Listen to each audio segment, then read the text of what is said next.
The jungle is older than man. It is pushed back to make way for his creations, but it is never conquered. The jungle is silently waiting its moment to repossess.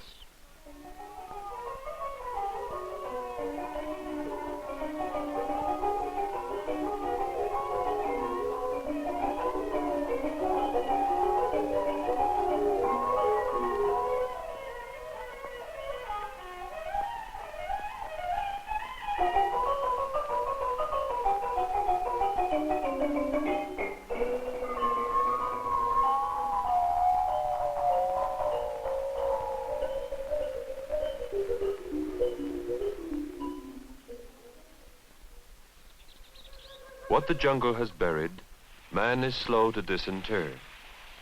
But in the tangled undergrowth of Southeast Asia, where the last was the only dwelling, Cambodian bushmen came to hack the shroud of vegetation from a mystery 5 centuries old.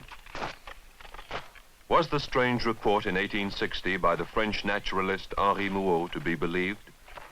Was it true that here lay remains of a fabulous shrine, a vast city?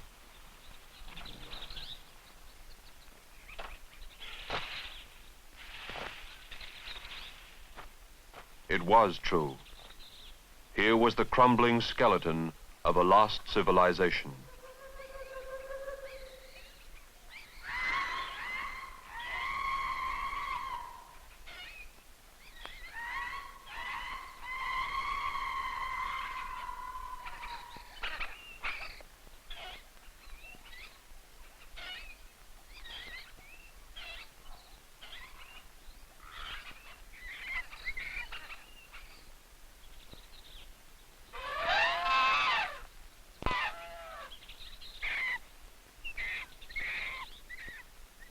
When had it been built?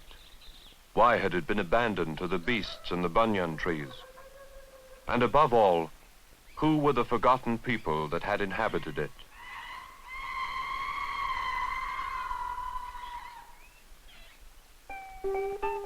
The Cambodians did not know. Legendary giants, some thought. The gods, others said. In 1907, archaeologists from France, like Henri Marchal, came to help solve the intriguing historical riddle. One by one, the scrambled stones of the dead city were cleaned and studied. The stones had originally been ground to fit together without mortar. Apart from this, the Cambodians followed what must have been the methods of the original builders as they carefully raised them back into place.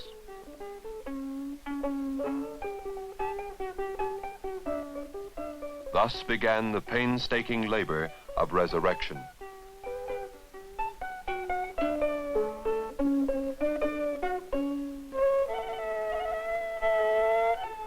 As the task proceeded, stone by stone, so the astonishing story was pieced together.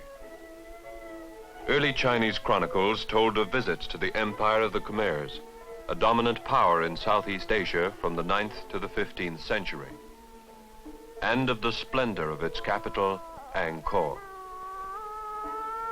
The Khmers were ruled by a dynasty of god kings associated with the ancient Hindu divinities Shiva and Vishnu. Some 600 monuments representing the flowering of a culture that had taken 1,000 years to develop solemnly attest the superb artistic achievements of the Khmers.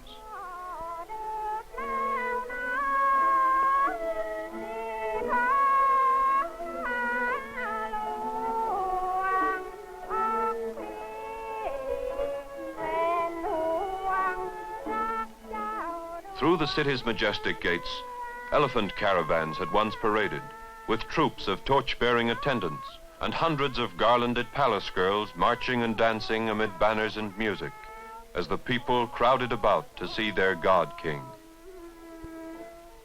Life-size tapestries in stone testify that all of this happened. All of it is true.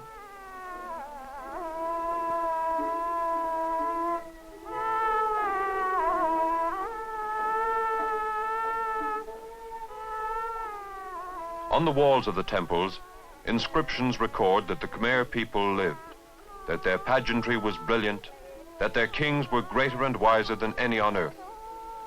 It is all here, written in stone.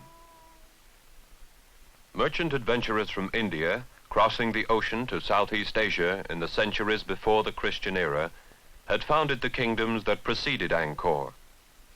Angkor itself was established in the 9th century A.D. The surrounding territory was soon unified, and the power of the Khmer kings gradually extended over the entire region.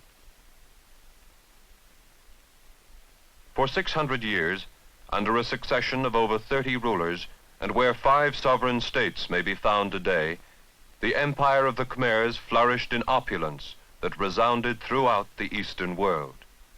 Here they shaped the fragile vessel of civilization, pushing back the jungle to create the artistic wonders of the Orient in the temples and monuments of their capital, Angkor. No less remarkable were their feats of hydraulic engineering, which threaded the country with a coordinated network of canals and reservoirs.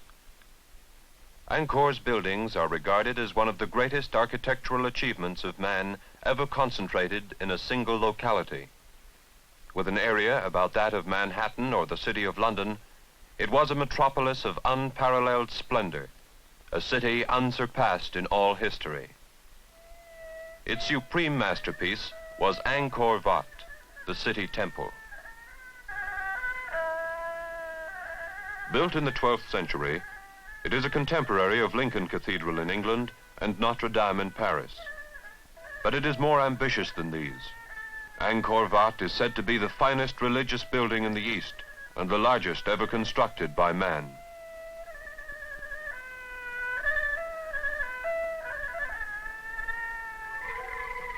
On the walls of the temples, Angkor's artists set down details of everyday life.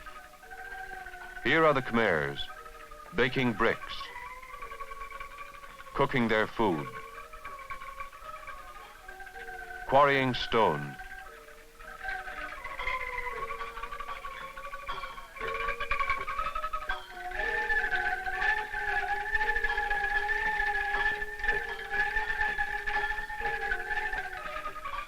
This is the way they lived, pondering over their parlor games, matching their dogs and gamecocks to fight,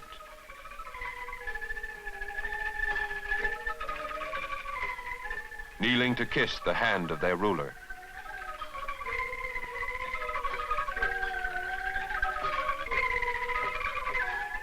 Here you may see them casting their nets for fish, performing carnival feats of juggling and acrobatics, charming the senses with music,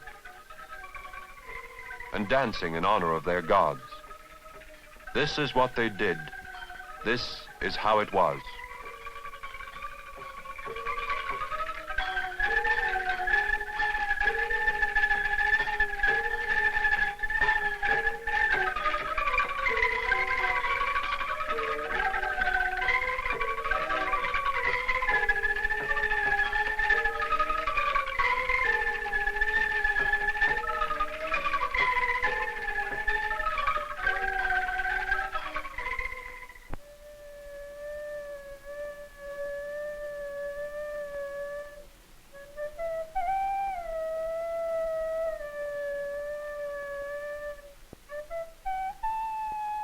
Inside their temples, Buddha and the Indian trinity of Brahma the Creator, Vishnu the Preserver, and Shiva the Destroyer smiled enigmatically.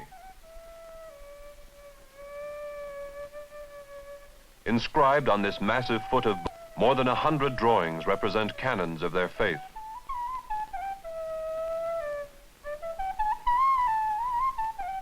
Above the temples, images of the god king Jayavarman VII gaze in all directions. Angkor's most powerful ruler, he expanded his empire to its farthest reaches and made its capital a fortress of awesome magnificence. But neither gods nor kings saved the people of Angkor. On the temple walls, something of their story can be read. Proficient in building, the Khmers had been no less proud and skillful in the arts of destruction. Their armies had triumphed over all the neighboring states. They were invincible, until at last the tide turned against them. What caused their downfall? Was it the orgy of building and pageantry that exhausted the people's energies? Was it a resurgence in the strength of their neighbors? Was it a spiritual decline through loss of faith in their traditional gods? No one is sure.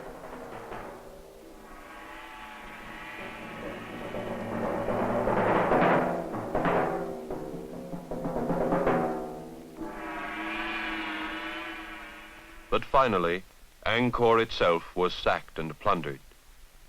Its people fled, never to return. Their civilization died. The jungle advanced to bury their achievements. Why did they not return? How could they allow so much to perish? These are the final mysteries of Angkor. Its stones cannot speak of what they have known, of a metropolis superior in its time perhaps, and more widely celebrated than our Paris or New York today. But they have meaning for all men and all ages. The word Angkor means city.